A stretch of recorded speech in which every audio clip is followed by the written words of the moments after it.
ব্যাস ব্যাস ব্যাস, থেমো না বন্ধু, পথ চলতে থাকো।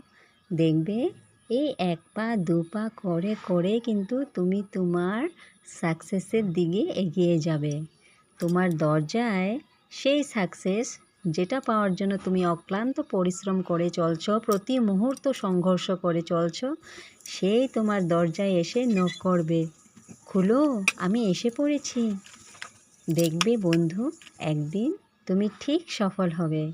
ততদিন পর্যন্ত ধৈর্য ধরে নিজের কাজগুলো করে যাও। সৎ চেষ্টা, সৎ প্রচেষ্টা এবং অবশ্যই ঈশ্বরের কাছে প্রতি মুহূর্ত প্রার্থনা আমাদের সবাইকে কিন্তু একদিন সাকসেসফুল করে দেবে। থেমো না বন্ধু, পথ চলতে থাকো। দেখবে একদিন তুমি ঠিক সফল হয়ে যাবে এবং আমরা সবাই সফল হব। ভুল ত্রুটি ক্ষমা করো বন্ধু, ভালো থেকো।